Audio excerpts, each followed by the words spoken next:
साल में, तो उसी साल में ये शूट निकले यहाँ तक। फिर ये मैच्योर हो गया, 2 साल का हो गया पिछले साल, साथ में इसमें बड बन गया, बढ़ गया फ्लावर। अब गाला जो है ये इसकी बियरिंग भी है, तो ये जो है इस पे भी 1 साल की वोडो पे भी आ जाएगा फ्लावर्स दे देता है। इसमें कोई स्पेसिफिक आप डिस्टेंस रखते हैं? हाँ जी, अभी ये क्योंकि सेकेंड ईयर ही है, अब अभी जो आएगा विंटर तो उसमें हम इसकी सिलेक्शन करेंगे 20 सेंटीमीटर। 20 सेंटीमीटर, हाँ वो तो जरूरी है, थोड़ा इतना हमें रखना पड़ेगा। अभी जाके जो ऐसे फ्रूट का साइज है 10 1 2 3 3 4 5 6 7 चलो 8 to 10 और प्लांट टू प्लांट 3.5 कितना मीटर है? 1.5। अच्छा 1 to 8 से बढ़ो मोहम्मद यूसुफ भट्ट है, इनके जैसे और भी कुछ थे जो हमारे मेरे स्टूडेंट हैं, इन्होंने हमारा कोर्स लिया 21 में। उनको रिक्वेस्ट करके इधर बुलाया, रोजे का टाइम था, उन्होंने बेचारों ने जैसे कैसे हमारी प्लांटेशन उस वक्त कर दी। जो ट्रेलिस है, ट्रेलिस भी हमारा नहीं है, हम एसओएस में ये ट्रेलिस नहीं लगाते, उसका अलग डिजाइन है कश्मीर में। लेकिन आपको कोई भी बोलेगा ये मैं भी लगाता हूँ, मैं भी करूँगा, क्योंकि हमने इसका कैलकुलेशन किया है। हम पोल को 9 फुट ही जमीन के बाहर रखते हैं और 3 फुट ही अंदर डालते हैं, 2 नहीं 1.5 नहीं। और उसको हमने जो है रोकने के लिए भी हमने वो हटा दिया, क्या कहते हैं उसको, स्टेक। ये स्टेक जो है पीछे को लगता है ना, ये उधर को, उसको इधर लगता है उल्टा, अंदर से उधर का इधर, अंदर पौधे की तरफ को उसका स्टेक लगती है। इससे क्या होता है, हमारी जमीन उधर की बचती है, फिट लगता है। दूसरा क्या हो गया, हमने 9 फुट का ट्रेलिस लगाया सर, उससे क्या कहते हैं 1 फुट नीचे का खाली, उसके ऊपर 8 फीट का ये शूट 8 फीट, और उसमें हम ऐसा 4 स्टोरी बनाते हैं। ये हो गया ना स्टोरी, मंजिल है ना, ये 1 मंजिल 2 मंजिल 3 मंजिल फिर 4था मंजिल होगा, ठीक। तो हर मंजिल में हमको जो है 10 किलो फ्रूट लेना है। एक प्लांट के ऊपर होगा 10 शूट या 8 शूट, ठीक है। तो 8 शूट में हमको 10 किलो फ्रूट लेना है, मतलब 50 दाना लेना है 8 में। तो 1 से कितना आया, 8 6 का 48, 8 7 56। तो एक शूट में, एक मंजिल में हमको 7 इधर 7 इधर 7 इधर 7 शूट ऐसे कर, तो 10 किलो एक में, 10 दूसरे में, 10 तीसरे में, 10 चौथे में, हो गया 40 हो गया। अब इसमें क्या है, जो ये फूट होगा इसमें दिख रहा है ना, इसको जो है बराबर सनलाइट मिलेगी नीचे से सबको बराबर, तो सबको रंग लाल चढ़ेगा, एक जैसा चढ़ेगा। हम अगर पूरे दिन यहीं खड़े रहेंगे तो सबको बराबर चढ़ेगा ना कलर, ऐसे ही उसको बराबर लाल। दूसरा, हर पत्ते के ऊपर जो है सनलाइट आ रही, तो सब खाना बनाते हैं, तो सब जब खाना बनाएंगे तो फ्रूट को भी मिलेगा, अगले साल के लिए बर्ड को भी। और क्या है कि इसकी जो कैनोपी है वो बिल्कुल स्लिम है। आप उधर से देखेंगे पोल के पीछे पूरा लाइन छुप जाता है, देखना वहां से आप पूरी लाइन छुप जाती है पोल के पीछे। तो उससे क्या है कि अगर कोई इंसेक्ट इसमें है, इधर से उसका घूमेगा ना, उसको खाने वाला खुला है ना, यहाँ से उधर से भी खुला है, छुप नहीं पाएगा। चिड़िया भी घूमेगी, पक्षी भी घूमेगा, कीड़ा मकड़ी वो सब घूमेगी, तो वो उसको कंट्रोल करेगी। धूप आएगी तो फंगल डिजीज इसके ऊपर में नहीं आएगी।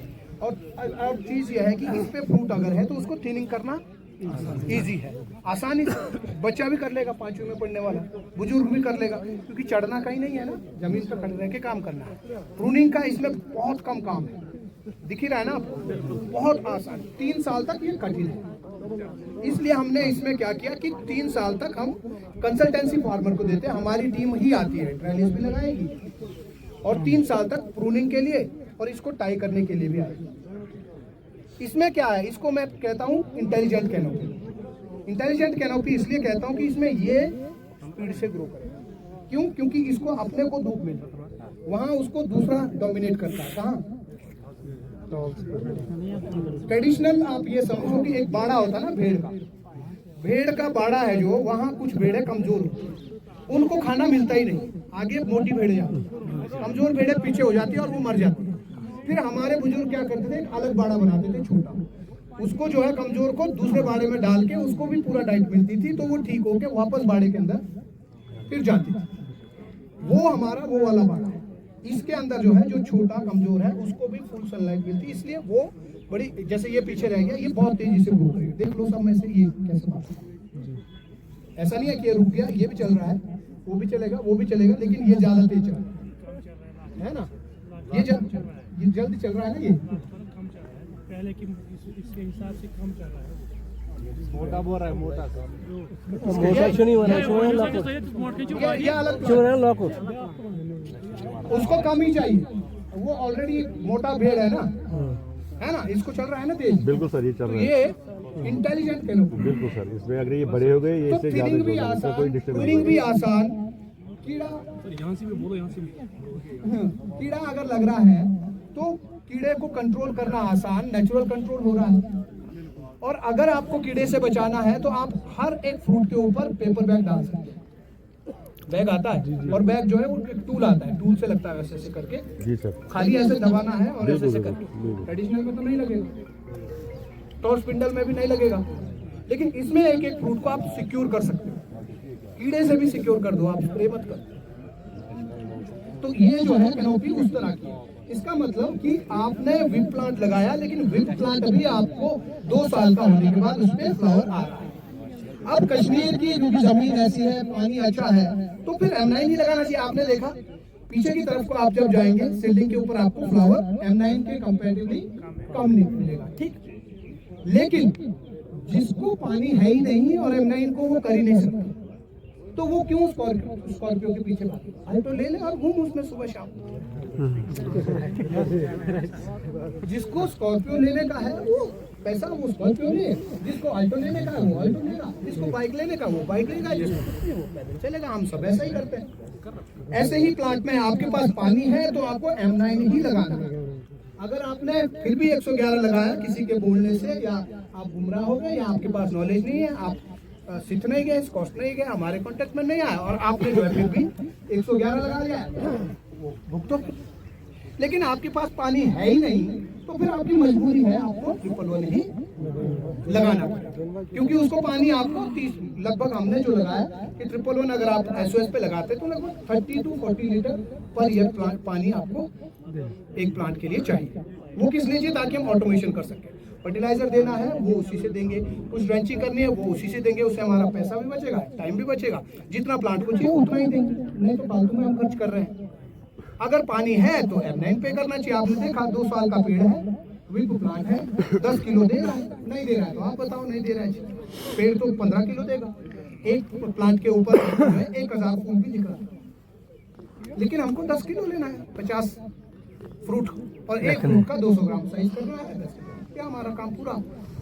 तो तकनीक ऐसी कि जहां से आपको प्रोडक्शन भी अच्छी मिलेगी। हाँ, एक बात जरूर है कि कश्मीर के अंदर ये भी है, मुझे किसी ने बताया किसी ने सर कि मैं HDP कर रहा था, तो मैंने HDP का किसी के साथ में बात की, HDP प्रोजेक्ट लगा दिया, वो HDP ही लगा। फिर वो उसने कहीं SOS वाला वीडियो देखा, मुझे तो SOS लगाना है, उसने उसको बोल दिया, वो उसको कन्विंस करता रहा है कि HDP SOS में ये होगा, SOS ऐसा होगा, आपको HDP करना चाहिए, HDP अच्छा है, इसने लगाया उसने लगाया, आपका इसमें फेल होगा ऐसा।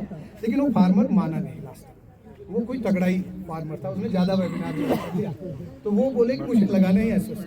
फिर वो बाद में बंदे ने क्या बोला कि लगा तो लूंगा मैं, लेकिन मुझे पहले बेल्जियम बात करनी। समझ गया बंदे ने क्या बोला? हमसे बात कर लो ना भाई, बेल्जियम किससे बात करो? मतलब प्रोजेक्ट नहीं छोड़ना है, चाहे उसका प्रोजेक्ट कल ही फेल हो, लेकिन मुझे करना है, और वो कर देगा कैसा भी करके, और दूसरे दिन गायब। हम गायब होने वाले नहीं है, हम आपके साथ हैं, हम इसको और मजबूत करेंगे, मार्केट लिंकेज करेंगे, धीरे धीरे आपसे फ्रूट भी लेंगे। अगर आपको लग रहा है कि हमें फ्रूट देना चाहिए, हमें फ्रूट दो, हम जो है उसको आगे सेल करेंगे, मिल करके होगा। लेकिन ऐसा नहीं कि हम आपको खाली लूटने के लिए आएंगे, नहीं, हम आपको सर्विस देंगे, हमें अपने आप उसमें से मिलेगा। मैं अगर आपकी पीठ में मालिश करूंगा तो मेरे हाथ में तेल अपने आप लगेगा, मुझे पूछना नहीं पड़ेगा कि मैं तेल लगाऊं क्या। लेकिन दिक्कत यह है कि हमारे लोगों की आदत अभी ये हो गई कि वो मालिश के बाद बोलता है ये हाथ कहाँ लेके जा रहा है, इसको सिर में लगा। वो नहीं होगा, ये है। अगर आपका कुछ इसको लेकर के कुछ क्वेश्चन है तो वो भी आप क्वेश्चन ये प्लांट लगा कर